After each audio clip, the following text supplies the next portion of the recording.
8월 19일 수요일 아침입니다. 오늘 우리에게 주신 하나님 말씀은 로마서 11장 25절로 36절까지의 말씀입니다. 제가 봉독하겠습니다. 형제들아, 너희가 스스로 지혜 있다 하면서 이 신비를 너희가 모르기를 내가 원하지 아니하노니, 이 신비는 이방인의 충만한 수가 들어오기까지 이스라엘에 들어는 우둔하게 된 것이라. 그리하여 온 이스라엘이 구원을 받으리라. 기록된 바 구원자가 시온에서 오사 야곱에게서 경건하지 않은 것을 돌이키시겠고, 내가 그들의 죄를 없이 할 때에 그들에게 이루어질 내 언약이 이것이라 함과 같으니라. 복음으로 하면 그들이 너희로 말미암아 원수된 자요, 택하심으로 하면 조상들로 말미암아 사랑을 입은 자라. 하나님의 은사와 부르심에는 후회하심이 없느니라. 너희가 전에는 하나님께 순종하지 아니하더니 이스라엘에 순종하지 아니함으로 이제 긍휼을 입었는지라. 이와 같이 이 사람들이 순종하지 아니하니 이는 너희에게 베푸시는 긍휼로 이제 그들도 긍휼을 얻게 하려 하심이라. 하나님이 모든 사람을 순종하지 아니하는 가운데 가두어 두시면 모든 사람에게 긍휼을 베풀려 하심이로다. 깊도다 하나님의 지혜와 지식의 풍성하며 그의 판단은 헤아리지 못할 것이며 그의 길은 찾지 못할 것이로다. 누가 주의 마음을 알았느냐? 누가 그의 모사가 되었느냐? 누가 주께 먼저 드려서 갚으심을 받겠느냐?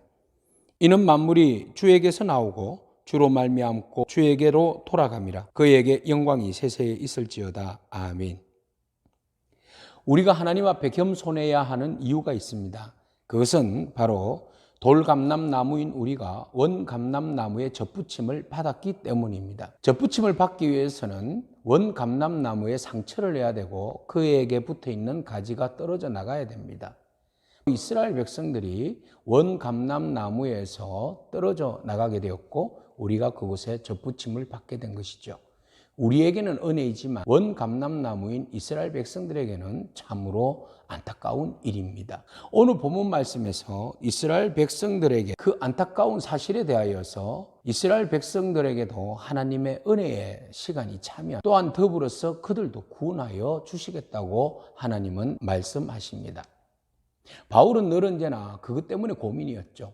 이방인들이 많이 구원을 받아서 하나님께로 돌아오는 반면에 이스라엘 백성들은 여전히 복음 앞에서 불신앙적인 모습을 보인다는 거죠. 그것 때문에 너무 고민에 빠졌는데 결국은 바울의 결론은 그렇습니다.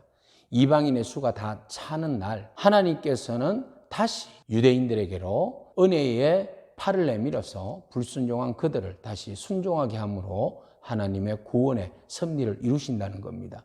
그것은 오래전에 조상들에게 약속하셨던 그 약속의 성취라는 것이죠. 그래서 오히려 유대인들의 불순종으로 인하여서 이방인들에게 구원의 은혜가 열렸고 하나님께서 불순종한 유대인들에게 다시 은혜를 베푸사 그들을 회복시키겠다는 하나님의 구원의 놀라운 신비의 지혜 바울은 깨달은 것이죠. 그래서 바울은 결론을 내리게 됩니다. 28절에 보니까 복음으로 인하면 너희로 말미암아 원수가 되었다. 그런데 택하심으로 인하면 조상들로 말미암아 너희는 사랑을 입은 자다. 그렇잖아요? 사랑을 입은 자이기 때문에 하나님의 은사와 부르심에는 후회함이 없다는 거죠. 그러니까 하나님께서 은사가 뭡니까? 은혜로운 선물이잖아요. 예수 그리스도.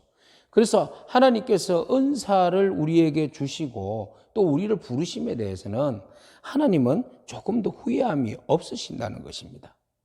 그래서 지금은 순종하지 아니하는 자들이지만 여전히 이방인들이 예전에는 순종하지 아니하였잖아요. 불순종한 백성이었잖아요. 그러니까 여전히 이방인들은 불순종한 백성이었는데 하나님께서 그들에게 긍휼을 베풀어 주셔서 순종하는 백성, 구원받는 백성으로 초대하셨지 않아요? 그런데 이제 유대인들이 불순종하는 상황이 되었는데 그들에게도 여전히 하나님께서 은혜의 손을 내밀어서 순종의 사람으로 불러주신다는 것입니다. 이것이 바로 하나님의 은혜입니다. 하나님의 은혜는 불순종한 사람들을 은혜를 베풀어 주심으로 긍휼을 베풀어 주심으로 순종하는 은혜에 이르게 함으로써 하나님의 모든 사람들을 구원하시기 원하는 것이 하나님의 섭리이자 신비라는 것이죠. 바울은 이 신비를 깨닫게 된 겁니다. 이 신비를 누가 말할 수 있겠는가? 이것이 바로 하나님의 신비구나. 하나님은 모든 사람들이 구원받기를 원하시는데 바로 이스라엘이 불순종할 때에 원래 불순종했던 이방인들을 구원으로 초대하고 또 유대인들을 시기심을 발동하여서 그들에게 하나님께서 또한 그 은혜를 베풀어 주셔서 그들로 하여금 하나님께로 돌아오게 하는 그런 놀라운 은혜를 베풀어 주셨다는 겁니다. 마지막 때가 되면 이방인의 수가 다 차고 또 그렇게 강박한 유대인들도 하나님께서 약속하셨기 때문에 은혜를 베풀어 주셔서 그들의 마음을 녹이시고 그 영혼들도 하나님께서 구원의 길로 초대하실 줄로 믿습니다. 그래서 구원에는 유대인이나 이방인이나 차별함이 없습니다. 모두가 다 구원을 받게 될 줄로 믿습니다. 그러므로 하나님의 부르심 앞에 우리가 겸손함으로 순종함으로 주님의 은혜를 아멘으로 받아야 할 줄로 믿습니다. 그렇게 함으로써 하나님의 넓고 기쁘신 그 놀라운 신비를 우리 모두가 다 누리고 또 하나님께서 36절 이는 만물이 주에게로 나오고 주로 말미암고 주에게 돌아감이라. 그에게 영광이 세세에 있을지어다. 아멘. 모든 만물이 주께로부터 나왔으니 주로 말미암아 주께 돌아가는 것이 당연한 일이죠. 그래서 모든 나라와 민족이 열방이 자연이 삼라만상이 하나님의 창조의 목적을 따라서 하나님을 예배하고 하나님께 영광 올려드리는 모든 것들의 온전한 회복의 역사가 이루어질 줄로 믿습니다. 오늘 그 회복의 역사가 저와 여러분 가운데 임한 줄로 믿습니다. 인류 구원을 위한 하나님의 놀라운 신비가 바로 긍휼을 베풀어 주시는 하나님의 사랑으로 온전히 이루어짐을 감사함으로 받아들여서 믿음으로 승리하는 저와 여러분이기를 축복합니다. 아멘. 기도하겠습니다. 하나님 감사합니다. 온 인류를 향하신 하나님의 구원의 놀라운 신비를 보게 되었습니다. 바울이 그토록 깨달은 그 신비가 오늘 우리에게는 긍휼로 임하였고 유대인들에게는 약속의 성취로 임한 줄로 믿습니다. 돌감람나무 같은 우리를 원감람나무에 접붙여 주심으로 인하여서 구원하여 주시고 생명 주시고 하나님의 자녀 삼아 주심을 감사합니다.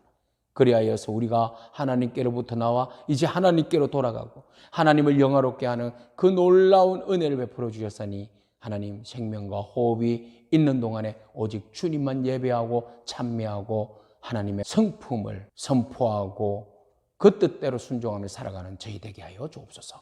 예수님의 이름으로 기도합니다. 아멘. 오늘도 믿음으로 승리하기를 축복합니다. 아멘.